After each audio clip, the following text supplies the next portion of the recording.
That's it. Great.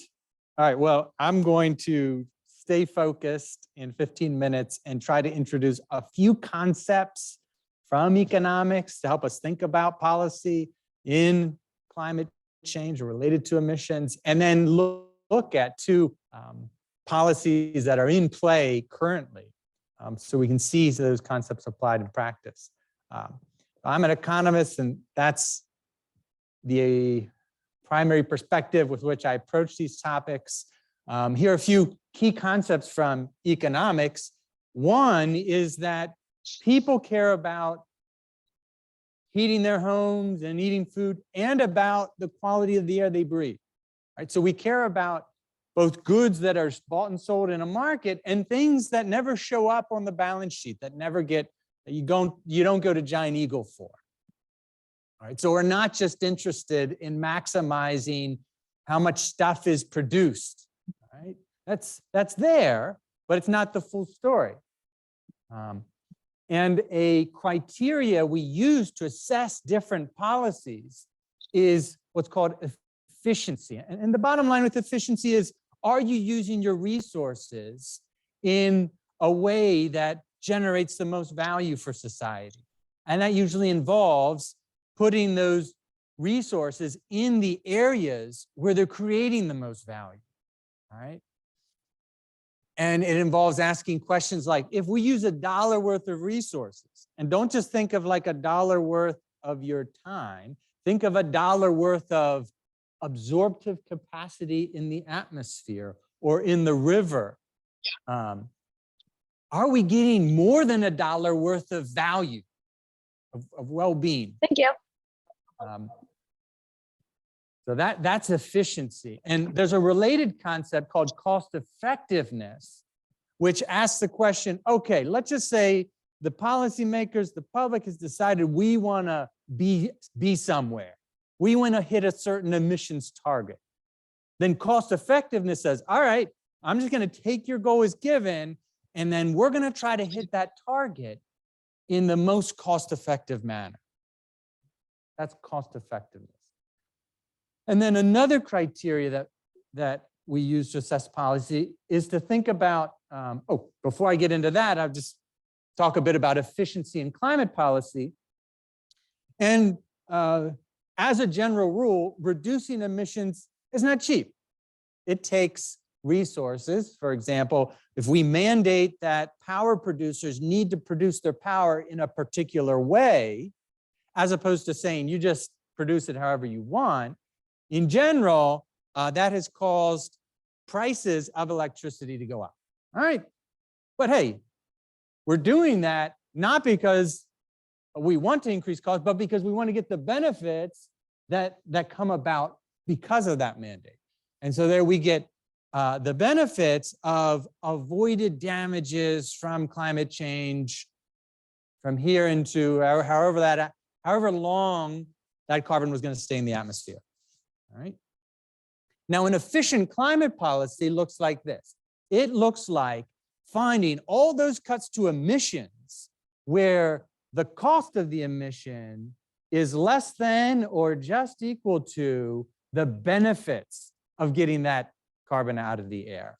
All right. So, and that's, economists measure that using the social cost of carbon. And just real simply, that's just, if we thought about all the damages of that carbon in the air occurring today, what would that, how much would that be? And then a cost-effective climate policy would be saying, all right, you give us an emissions target, and let's get to that target by starting with the lowest hanging fruit, the cheapest emissions reductions, and we're going to work our way up to the tree until we hit the target. That's what cost effectiveness looks like. And you see there, the guy there, he's grabbing the lowest hanging fruit. He's a cost-effective and effort minimizing approach. All right, but we don't just care about efficiency, which is thinking about how kind of the economy as a whole is working. We also care about the distribution of the costs and benefits to policy, and that relates to the equity of the distribution of those costs and benefits. And so we ask questions like, does this policy disproportionately burden those who can least bear that burden? All right. That's not always straightforward because burdens can show up in a variety of ways. All right, they can depend on, all right, let's say we're talking about electricity markets. Well, who spends, and that's the price we think we're most going to affect with our policy, the price of electricity. Well, then you got to ask yourself, who spends most of their budget or the largest share of their budget on electricity? Well, they're going to bear more of the cost of an increase in the price of electricity. Or on the producer side, who's working in the power plants that might shut down or move, right? And then, of course, on the benefit side, where are those benefits materializing? In Pennsylvania, in low-income communities, or spread across the globe? That's equity. All right, now let's dig into just two policy examples where we can see some of these concepts in play, in theory and then in practice. I'm going to start by talking about the Regional Greenhouse Gas Initiative, RGGI, it goes by. So this is a group of states, northeastern states, got together and says, collectively, let's impose a cap on how much emissions we're going to allow our electric power sector to emit. Right? PA recently got on board, at least the governor got us on board, but then it was challenged legally, and right now we're kind of on hold. Pennsylvania's saying, yeah, we're in, and the court is saying, wait, we got to resolve this suit. So we're kind of in and we're kind of not. How does RGGI work? The bottom line is the cap is set for the group as a whole, and then the power producers have to buy credits or allowances for every unit of greenhouse gas that they're going to emit as part of their power generation. And there's only as many allowances as the cap allows. So the allowance is summed to the cap, right? So you can imagine a higher cap means the allowances are more abundant, they're cheaper to buy. The lower the cap, the more expensive those allowances. But the bottom line is, unless you bought one of those allowances, you can't emit the carbon. That's how RGGI works. It's called a cap and trade program because you got the cap, but then importantly, it's not just, oh, I bought an allowance and the game's over. It's I bought an allowance and then I can actually say, well, maybe I'll, instead of running that coal power plant and using up my allowance, I'm going to generate some power from solar and I don't need my allowance, and then I can sell it. So there's trading among the power producers, all right? That's the trade part of cap and trade. All right, is this a good approach to emissions in theory at least? And I'd say, yeah, it's pretty good. It's pretty cost effective because you don't have specificity in how many allowances, other than in a general sense. Power producers decide how many allowances they want to buy. They can decide how they're going to, if they don't buy allowances, how they're going to reduce their emissions. Nobody's saying you got to do it using this particular technology. You got to generate this particular source of electricity. They get that flexibility. And the more flexibility they have, the more scope they have to kind of assess their unique situation, the more likely they're going to find the lowest cost way of getting there. And what you're with the trading is key because the people for whom it's really costly to reduce emissions, right? These are the highest cost emissions, the high hanging fruit. They just buy the credits. They say, we need the credits, all right? It's just too costly for us to reduce the emissions. The people who say, oh, you know what? We've got this great solar farm being developed. We're not going to need the credits. They sell the credits. All right, so that means that you get your emissions reductions from the lowest cost sources because those lower cost generators, they sell their credits, right? They sell it to the people for whom it would be really costly to actually reduce their emissions. Is it efficient? Well, that depends on, is the price of the allowance roughly equal to the benefit, which is this avoided cost of climate damages. So in the most recent auction, the price was $14 a ton of carbon. That's in the ballpark of the range. A recent estimate for the social cost of carbon for the United States. Now that's for the entire United States. For Pennsylvania, obviously we're getting a minuscule fraction of that.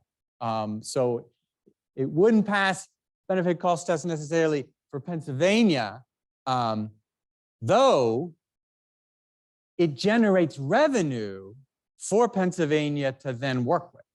All right, and I'll talk about that in a little bit. There is this drawback, though, that because RGGI only involves in some states, you worry about leakage. That is, all right, we make our power producers buy these credits, and if you're right across the border in Ohio, you don't have to buy a credit. Where are you going to put your power plant? Now, power plants aren't like people. They can just up and move easily, but they do move. Or they shut down, and then another one pops up across the border, maybe a different company. It's not like, so anyway, there can be leakage. We don't know how much, you kind of don't know much. You don't know how much until you put it into practice, but there's been some studies and we can look at that. How has RGGI worked in practice? It has reduced emissions within RGGI, for sure. One estimate is 9 million tons per year. About half of that, though, just shifted to other states.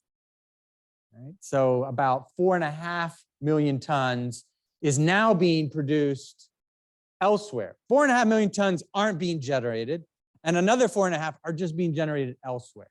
All right, not totally surprising.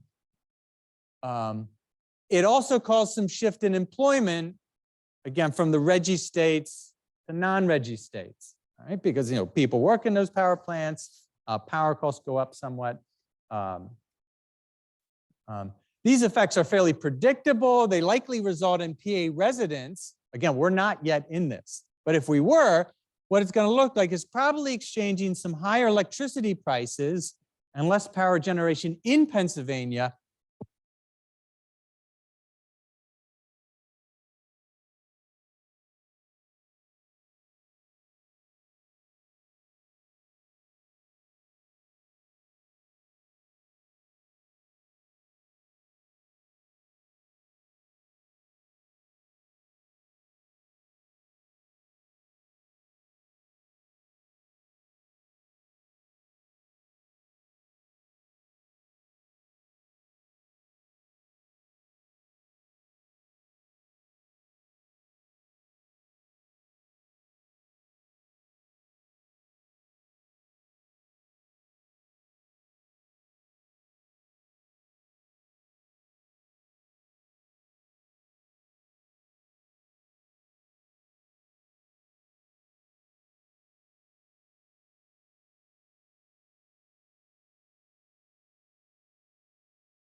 Hi, can you guys hear us now?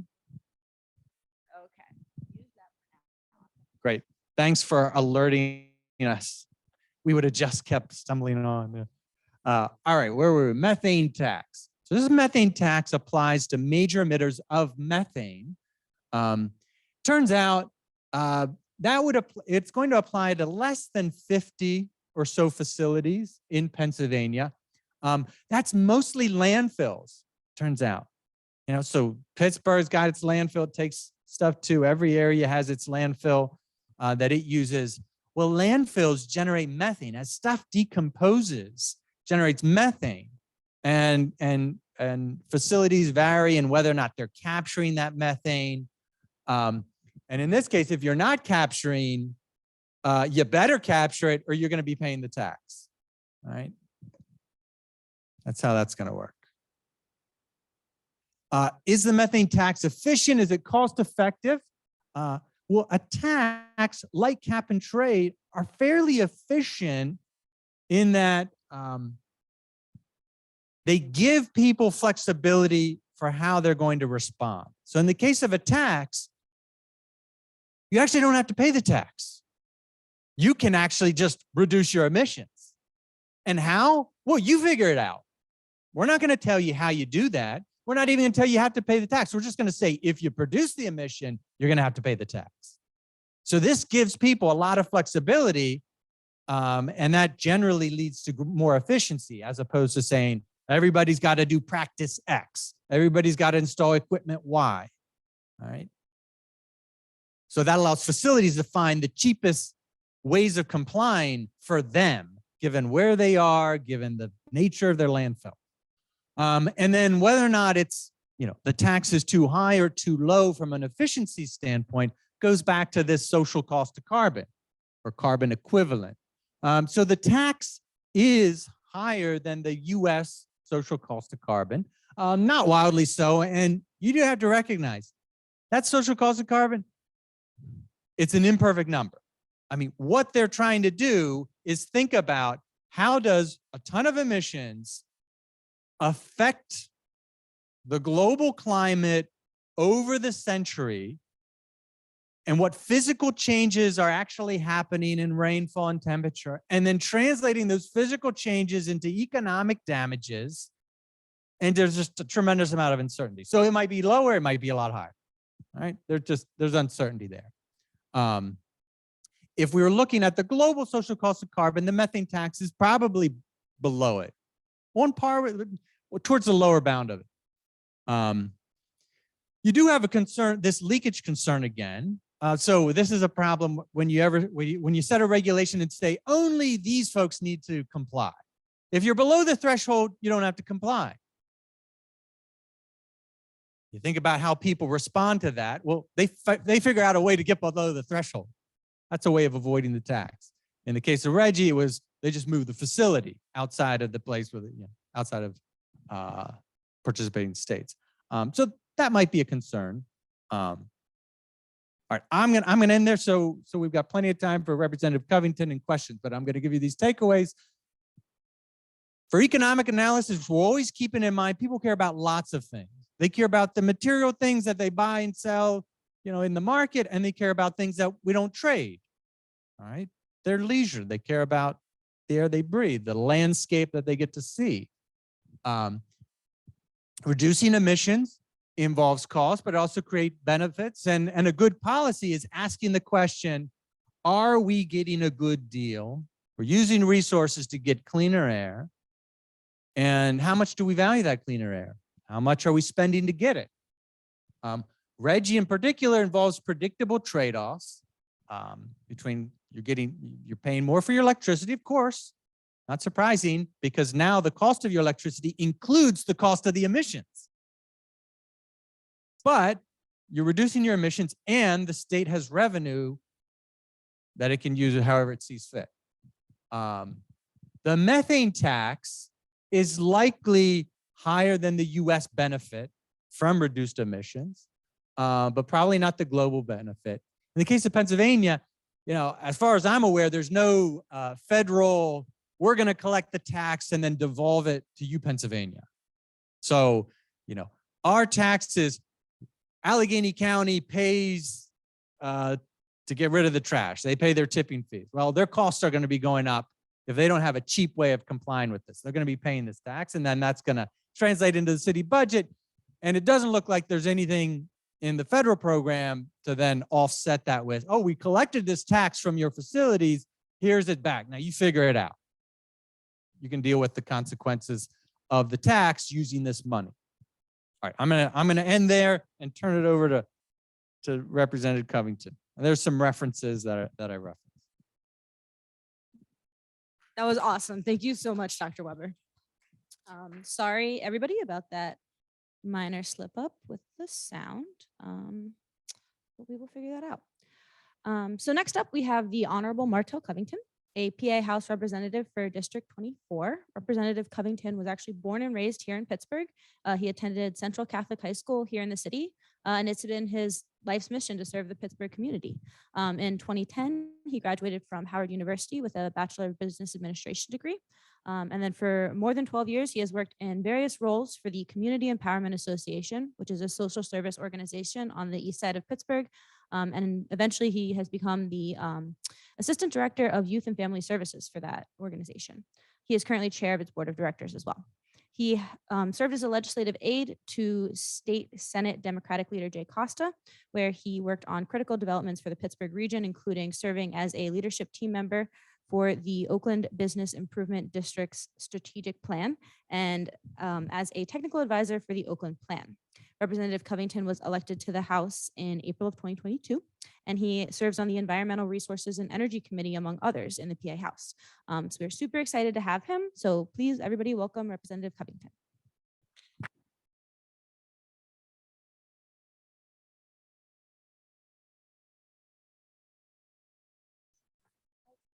All right. Do a test.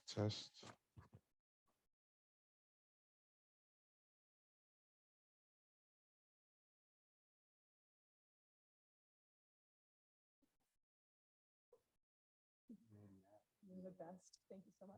Okay, cool. So Okie doke. I'm hoping everybody can hear me. Everybody on Zoom. Thank you all for having me. My name is Martel Covington, state representative, and new to the State House and to the committee. I'm gonna skip the first slide a little bit because we already had the great intro that just gave some background about myself. Born and raised in Pittsburgh, I grew up in Homewood, and I'm gonna highlight that briefly because I grew up with asthma and actually still deal with it. It wasn't until I became a member of the House that I learned about the disproportionate amounts of people, young people with asthma in the Homewood community. People thought about, young people in Clairton or McKeesport or Duquesne, the Mon Valley areas that may be dealing with this, but there are a lot of young people in the east end of the city of Pittsburgh that are dealing with asthma right now. And there, I'm sure we know about some of the things that are leading to the causes of that. I want to highlight individuals that are the chairs of the Environmental Resources and Energy Committee, also called ERIE. Democratic Chair, Representative Greg Vitale from the 166th District, out in the Philly area, Delaware and Montgomery counties. Chair Vitale has been on this committee for over 30 years. He has a wealth of knowledge when it comes to everything dealing with the environment, with energy, with the climate. He's been a great resource and somebody I've learned a lot from. The Majority Chair, Representative Daryl Metcalf from the 12th District out west. Actually, Chair Metcalf is going to be retiring, so there'll be a new chair when the term starts in January. One thing that I want to highlight is the House Environmental Resource and Energy Committee has not considered any proactive climate change legislation. And this is the Executive Director for the Democratic Caucus, Evan Franzese, who does a lot of the behind the scenes work, data crunching, developing policy ideas, but there have not been any proactive climate change legislation this session. I want to let you all take a look at the screenshot here, everybody on Zoom. These are all the general bills that have come into the ERIE committee for this term. If you go through, you'll see some that are in or some that are out. For bills that are out or bills that were voted out of committee and have been on the House floor or have gone to another committee for consideration, they've moved along. And then you'll see a lot of bills that are still in committee. So almost for every 2 bills that are out, you have about 5 bills that are still in committee. And even though they're in committee, it does not mean that they are even being considered or discussed or debated. They're just in committee. And you have some of that proactive climate change legislation that was not considered, that is just sitting in committee right now. You have some bills that have been submitted for the previous term and have been resubmitted for our 2021 session and are still stuck in committee. And we'll talk about reasons why a little bit later in this discussion, because it really talks about how important it is of who's in leadership in the House or in the Senate. I want to highlight a particular bill that I'm a co-sponsor for that Chair Donna Bullock brought forth. And this is something, if you all can see, that it was introduced almost a year ago to this day. And basically this bill, House Bill 2043, will basically require permits in burdened communities. A burdened community would be defined as a census tract delineated in the most recent federal census that is ranked in the bottom 33rd% of census tracts in the Commonwealth for median annual household income. This is what I would consider something that is addressing environmental racism. When we think about Erie, it's unique because you really have a variety of legislation that will come through. You will have bills that are dealing with energy and the energy grid, utility providers. You'll have legislation that has to do with wind turbines. You'll have people that'll bring forth legislation about, of course, oil wells, gas wells, and plugging and things like that. And then you'll also have legislation like this that is addressing environmental racism, which is a new term to a lot of people. And when I think about in our region, an area that deals with something similar to an environmental racism, I think of Clairton. You think about a community or a city that is right close to some industrial works, but is dealing with people in poverty, is dealing with lack of supports and resources, and based on the industries around them should be thriving, but you don't see that. And you also see people in that community dealing with a lot of health issues, one of them being asthma. To continue on to this bill, the DEP, or Department of Environmental Protection, will basically have to issue a permit for establishment or expansion of facility. They'll be required to develop an impact report and also make sure that they report back to that municipality, and then also do a public hearing, which I think is really important. We often don't see public hearings. You often don't have public input when it comes to particular legislation. You have people, or you have public hearings given on topic or subject, but we have to make sure that we have people in the community that understand particular bills and how this particular bill can impact them or harm them. So this bill is in committee, has been in committee since this time last year, and has not been discussed or revisited or debated at all. Another bill, which kind of touches on what Dr. Weber was talking about, is a brand new bill. Representative Chris Rabb introduced this bill about a week or two ago.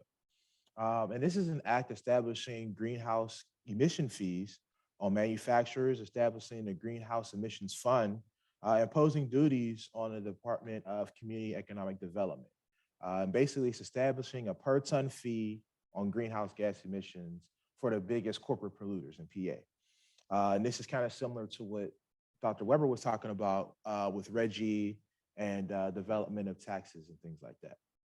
Let me go back. One thing that I took some time to read this bill, and I do plan on co-sponsoring this legislation as well. But the funds from these gas tax I thought was really interesting. It'll go to the whole home repair program, which was recently voted into law. And one of my colleagues, Representative Sarah Emirado, was a champion for that, as well as Senator Saval from out east. But the funds would go to that program. So you would have people that are signing up for the whole home repairs, and this is things for roofing. This is seniors that are dealing with steps or roofing or plumbing or siding or whatever issues they may be having with their home. I think this is almost kind of what justice looks like a little bit. You know, if we are going to tax the biggest polluters, it's important that we make sure that the funding goes to everyday people, to the hardworking folks in Pennsylvania. And this bill would do that. In addition, any leftover funds per year would go to an opportunity payment. An opportunity payment would basically be any taxpayer that is making under a certain income amount will be eligible for checks that would come from this fund. So, you know, this is money that is not being held in a kitty or a bank account. This is money that is going out to the people, to the taxpayers, to the homeowners in our district. So I want everybody to take note of this bill, and let's follow and see what happens with this bill next term. If it is something that is stuck in committee, or if it's something that is even considered through committee, or hopefully it makes it to the House floor. But when we talk about the intersection of policy, of science and community, this bill by Representative Rab, I think it embodies that. There is there's a bill that I wanted to talk about, highlight briefly, that went into law this year. And this has to do with oil and gas. And of course, it would amend Title 58, the oil and gas well plugging oversight. I did not vote for this bill. I actually voted against this bill. And one thing that was concerning to me is 80% of federal funds received from the Infrastructure Investment and Jobs Act will be allocated to this orphan well plugging account, 80%. The DEP was against this. There were a lot of other stakeholders and organizations that were against this legislation, just because 80% is such an extremely high number to go to something like orphan well plugging. And while orphan well plugging is extremely important, the DEP has already been tasked with plugging wells. There's already a gas and oil well program that is underway. I guess that this act would strengthen that effort. The thing that's concerning is you see civil immunities will be provided to a person that voluntarily plugs a well, except for energy or damages resulting from gross negligence or willful misconduct. The concern on this is that you will have people that may live near a well and just say, you know what, I'm taking 2 days off and I'm gonna just go plug this well with my friend. You know, those things aren't done properly. There can still be things that are released, can cause injury because it's not done properly. But this is one of the bills that we did vote through in committee. And we was basically on the party lines. It was 15-10. And being that the Republican Party is a majority, they rule out, and basically this bill left committee and went to the floor. As you can see, it didn't pass by a very large margin in the House. 109 to 91 is pretty close. I think you had individuals on both sides that saw concerns about this. And you also see it was enacted without a signature, the governor's signature. So I think it's really important that we really talk about individuals that are in the majority and their understanding of climate change, their understanding of science, and how their decisions impact the Commonwealth. One thing that I want to talk about before we get to questions is follow-up actions. One thing that I've enjoyed is meeting with people from, you know, all over the Commonwealth and different states as well come to the Capitol or come to the district to meet. We always get letters, which I do read, or my district director, somebody in the office reads, but also making sure that people that are wanting to champion these efforts, you attend events related to environment or climate change, and also make sure you educate people in their community. One thing that when I go back to Homewood and other areas, a lot of people aren't really versed on particular things and how this can impact them. I know in our areas right now, we're dealing with a lot of things with stormwater runoff. We're dealing, you know, with flooding, and people don't understand how these things can impact their health, and also impact home value, impact value of the neighborhood, impact safety. You know, Washington Boulevard is in District 24.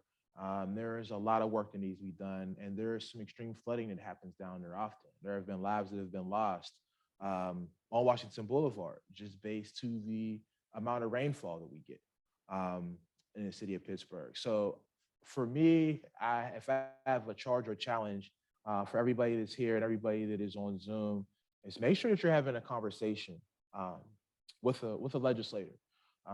You know, the entire committee is online.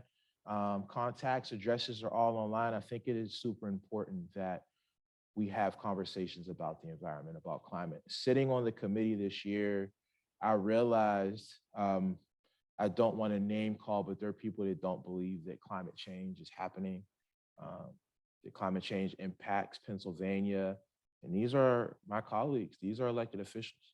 I really wish we could have had Dr. Weber for a hearing.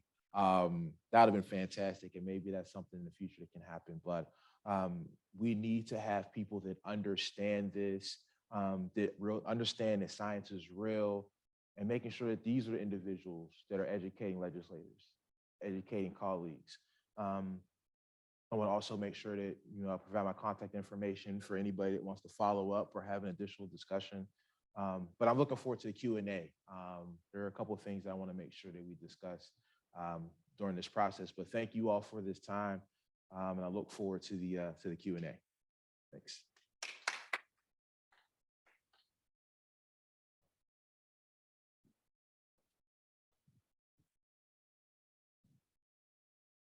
All right, thank you. That was wonderful. It's so cool to have you guys here and to be able to do this. I'm just gonna pull up our little screen sharing slide and use this just so we can plug ourselves as well. Oh, that didn't work. Hold on. Okay. All right, and so we're gonna just go ahead and start off with a couple of the standard questions that we have. I'm going to give you this mic, Dr. Weber. And then do you guys want to come up here so you can be on the camera for the Zoom people? Is that okay? All right, cool. Yeah, so we are going to go ahead and start off with the first question that we provided you, which is how important is the current election to the direction PA heads as it relates to climate change, the environment, and the economy? Not a small question.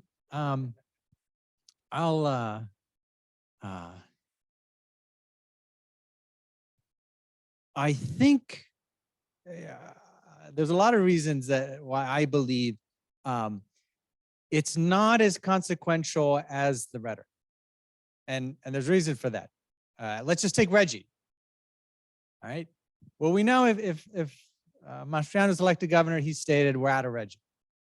We might be out of Reggie even if Shapiro's elected because it won't hold up legally. And the exact legal issue, I'm not a legal scholar, but it basically centers around, does the governor have executive authority to enroll Pennsylvania in something like Reggie apart from the legislature, right? So if the court decides he doesn't, it doesn't matter who's governor, we're not in.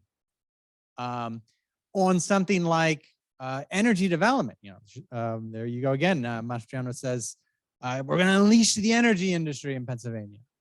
Well, just like President Biden can't use his rhetoric from the White House and get drillers to drill more oil just because he says, you can't just say, we're going to unleash energy development and have it happen. This is primarily something that's happening by private entities on private land.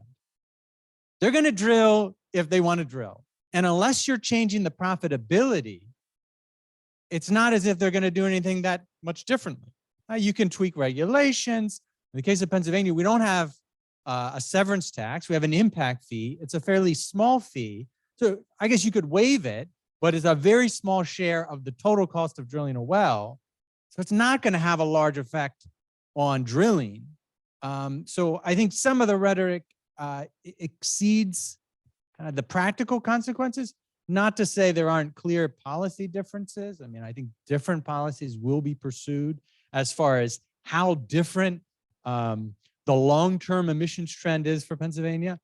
I think probably less than the rhetoric would suggest. And I'll stop there so you can. One thing that I've realized in this space is every election has been the most important election for like the past 5 years. Um, and I think the issue with that is I kind of think about the little boy that cried wolf sometimes, where these elections are really important, but we continue to brand them as the most important. I think people are going to start to believe that they are not. I think for this year, we have different things on the ballot than we ever had in our lifetime. And I think that's where the importance is at. I think the importance is what we are voting for. For me, um, the majority or the minority of the House of Representatives is in balance during this midterm election. I think that is one of the bigger parts that is is being overshadowed by the larger races, the statewide races. But we all know that local elections matter. And in every corner of the Commonwealth, there's a House of Representatives race on your ballot. And if you go back to the slide of majority versus the minority chairs, the majority chair and the majority caucus determines what's considered, what we're going to vote on, what we're going to debate. And that determines what kind of legislation we're going to see. And that's a prime example of why Act 96 was passed. So I think it's really important to determine what's important to you. And I think from there, you're able to gather how important this is. But as we talk about the intersection of science, policy, and community, the House races are really important because there is an opportunity to swing the balance of the majority to the other side of the House. And I think with that, you might see some of that proactive climate change legislation have to be discussed, have to be visited, have to be voted on, have to be voted out of committee. So I think, with that, I think everybody can kind of do their own math and determine the importance of the race. Definitely, this is working. Okay. Our next question comes from the chat, and it is, other than the methane tax in the Inflation Reduction Act, what are other options on green tax incentives in the act, and how will they affect solar and wind markets in Pennsylvania? I didn't do a full download of the IRA, but you do have an extension of electric vehicle tax.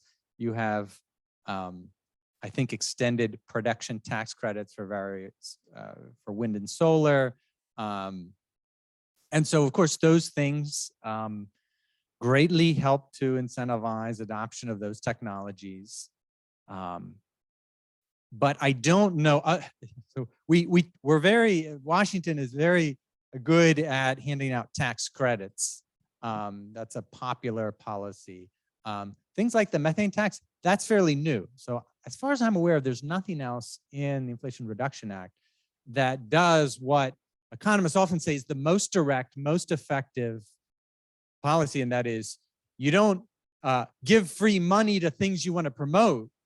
You tax what you want to discourage, thereby generating revenue to do various things with and indirectly benefiting the things you want to promote. Because once you tax pollution, you are making more competitive, non-polluting technologies.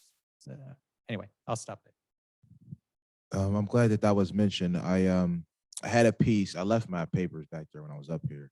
But I do want to highlight there are some things in the Inflation Reduction Act. And this is, straight from the document. But it says assist individual households, which includes up to $14,000 in direct consumer rebates for energy efficient home appliances.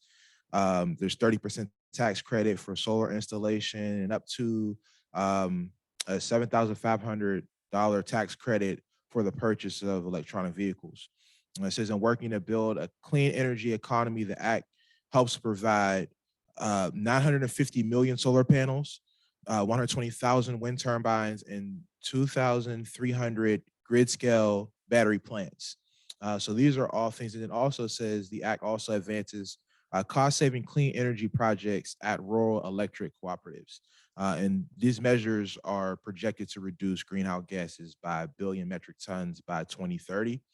So those are some things that are in the bill to, deal with wind and solar. So there are a few things that they did address in that Inflation Reduction Act.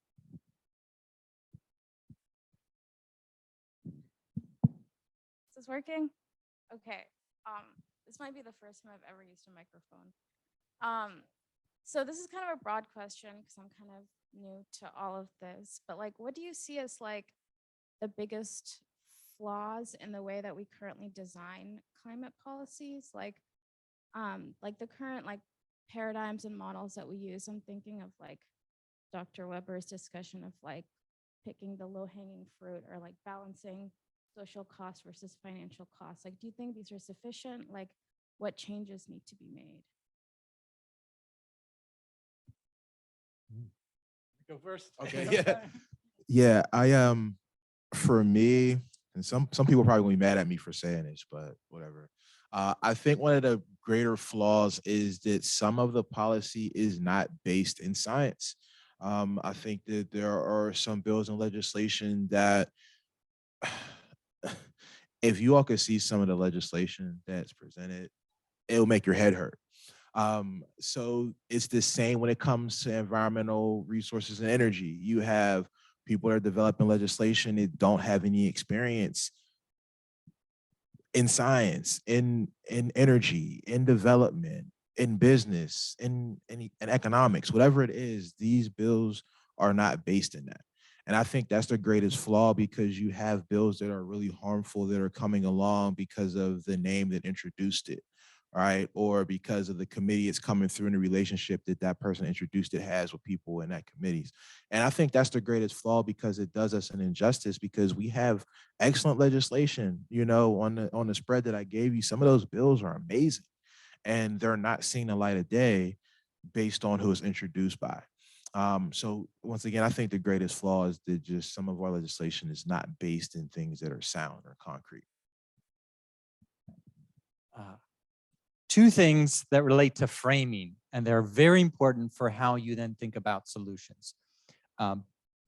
One is the failure to communicate the difference between a tax that we have just to raise revenue to fund the government and pave roads, and a tax meant to address a cost being ignored in the production of a good. Right? So when you produce steel and you send some particulate matter into the air that's going to then settle upon local communities, right? The producer, the steel producer, is using the additional communities, the surrounding communities, the atmosphere as a waste dump, and they're not paying for it. All right. Anytime you don't pay for something you're using, you use too much of it. Right? Not surprising. Right? To have the steel producer make good production decisions, they actually need to be paying all their costs, paying for use of disposal of their pollution and so on. That's different when we do a wage tax and we got a payroll tax, and you go and you get a job and 25% of your paycheck is going to the federal government. We're not doing that because we want to discourage you from working. We just need that to fund the government. We haven't been able to communicate that the one tax is entirely different in its purpose and essence than the other tax. They're both just lumped in as taxes. Whereas the one, you can turn around and give all that money back to the people, back to lower taxes, do whatever, and you're still accomplishing this fundamental role of getting the steel company to think twice about putting more pollution in the atmosphere. So that's been a failure, I think, of how we talk about taxes on pollution versus other types of taxes. The other failure is, I think we talk too much about global benefits. When you're speaking to your local constituency, when you're speaking to people in Pennsylvania, it's just not going to sell if you say, 99% of the benefits of this are outside of Pennsylvania. 100% of the costs are in Pennsylvania. That just doesn't sell to somebody paying attention. Now, the reality is CO2, it's a global externality, but a lot of things produced alongside CO2, sulfur dioxide, nitrous oxide, and particulate matter, have local consequences. But instead of saying, hey, this is about your asthma rates and sulfur dioxide here, we're talking about the global climate, which once you go down that road and people start asking good questions, they're gonna say, wait, why am I paying so much more for my electricity so that I can create global benefits for the climate? I mean, that's a basic question that a constituent can ask. And unless you're bringing in those local benefits, you're not gonna have a good answer, or it's gonna be a hard sell. So there might be a good answer. I'm just not creative enough to think about it. Yeah, thanks for your talks. Currently, what I see in and around Pittsburgh with Clairton and Edgar Thomson Works and the Shell cracker plant in Beaver County, they're basically okay to pollute and even exceed their emissions as per regulations if they pay a certain fee. Last year, it was, I think, 900,000 or 1 million. And before that, it was 200,000. And I guess these are all, in the words of your bill, also burdened communities where a lot of the population is below 33, is below the, what is it, median annual household income. There are also people of color mostly in these communities. I guess my question is about environmental justice and how you see these kind of slaps on the wrist for these large corporations that post more than like multi-billion-dollar profits every year, paying these amounts that basically they include in their cost of doing business. Are there any policies that you see implemented currently that have tangible environmental justice benefits to local communities? Right. I appreciate that question. And so there's two parts to that. There have been, and I'm sorry, I'm gonna just keep saying this because it's so true, but in the minority, it is so hard to get these kind of measures move forward. I know Representative Austin Davis, who represents the Clairton McKeesport area, wanted to increase the fees. But like you said, they incorporate that into the cost of doing business. It's like a drop in a bucket to them. So, you know, they're willing to say, well, we'll forecast that we're going to have to pay $1.5 million in fees next year, and we'll still be okay. Which is not going to resolve the problem. And then the concern for me as well is where are these fees going to? You know, where is the $1.5 million going? And I think for me, that's why I appreciate the Chris Rabb bill, because you know exactly where the money is going, right? You know, it's going exactly to home repairs, and it's going to payments for taxpayers that are under a certain income. So we have to make sure that we're seeing where the money is going. But I don't think the fees are enough. I'm not at a place with research or to understand what the next step looks like. And the thing about it too, to share is Western PA, Eastern PA are a lot different. Our economy is a lot different than the economy in Eastern PA. Historically, our economy has looked different. And because of that, structurally, the players are invested in different things. And at times it is hard for certain legislators out of the West to even take particular stances when it comes to things with environment or particular industries, because it kind of puts them on a hit list, right? So they're like, I'm fearing that I'm gonna get primary, or I'm not gonna get particular funds or get this money from this PAC or whatever it is, but take particular stances. And a lot of times there isn't that pressure on legislators in the East. That's why the two bills that you see that showed were from Red Bullock and Chris Rabb are both from Philly. So in Philly, they are able to really be the ones to develop and champion the progressive legislation when it comes to climate control, because they're not in this space where fossil fuel industry has built us up. So we have to begin to look at industries that can allow us to move forward, the industries that will allow us to make sure that we're having less emissions, that we're going to clean energy. These have to be the approaches that we take, but it's hard on this side of the state. And I think what we have to do is, how can we support legislators, whether it's like full on support, whether it's financial, whether it's moral support, whatever. How can we make sure that the legislators in the 6 or 7 counties out this way, including Butler and Westmoreland and Greene County and all these other places, how can we make sure that they are empowered to take these particular stances that we need to make sure that we're improving our living conditions over here? So it's definitely an ongoing question, but it's definitely something that needs to be looked at, because the fees are not enough. They're not heavy enough for, like you said, companies that are making multi-million dollars or $1 billion. Honestly, there has to be more. So I'm not sure what that next step looks like now, but just know that's something that I'm thinking on, in the back of my mind.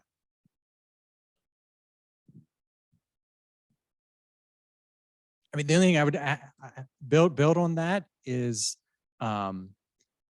the tension or a challenge is always one tension in a lot of these policy issues around environmental policy is increasingly stringent environmental regulation or taxation, and then the jobs moving away. We're all familiar with that narrative, that tension. One way to thread that needle imperfectly, but we live in an imperfect world, is you tax pollution heavily, but then you use the revenue to lower those labor and business taxes broadly. And that doesn't guarantee that this particular firm is going to come, which is how Pennsylvania has done its economic policy a lot, is it's thrown a lot of tax incentives at a particular firm.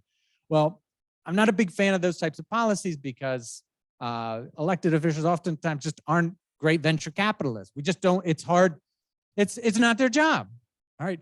Whereas if you lower income taxes generally, or business taxes generally, you're making it more attractive for whatever facility, whoever wants to start a business, whoever wants to move to the state to do so. And that helps to then offset this fact that, yeah, maybe that polluting facility closed down, but hopefully then with a lower tax burden on everybody else, we have growing employment. Definitely. Thank you. I know we are a little bit over time, but I thought it would be really important that I ask this. I was just wondering, what are the best ways scientists, whether social scientists or STEM, can make an impact outside of their offices and laboratories on policy and government? Yes, I have been waiting to answer this question since yesterday afternoon. I hope that, with the team here and the people that are still with us on Zoom, the thing that scientists can do is to have a conference, whatever you want to call it, workshop, town hall, but I think that scientists need to sit down with legislators and really run us through, give us the cause and effect. Let us see the historical background. Show us the numbers on how this is impacting particular neighborhoods. Show us how it's impacting our district. A lot of times I've taken stances, and there are colleagues that are voting against things that are a detriment to their district. And it's baffling to me, because it's like, people are going to have to vote for you in a year or two, but you're voting on things that are harming them. Things that we're failing to vote on are causing cancer clusters in parts of central Pennsylvania, or increasing flooding, or creating landslides, or, there are so many other effects, especially in a state like Pennsylvania that has a variety of valleys and peaks, streams, rivers.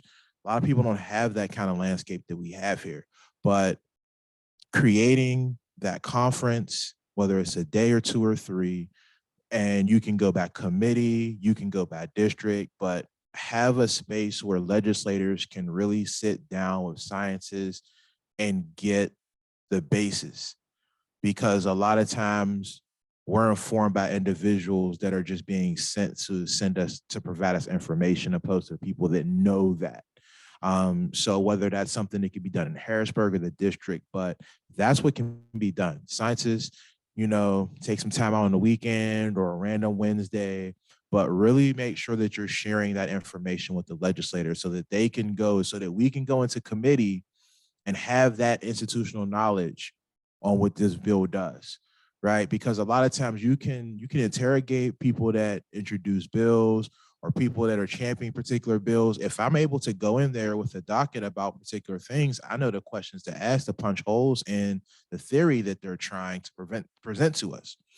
So I think that is a concrete thing, is educational forum with legislators, because we still have to learn a lot about everything and we don't know everything at all.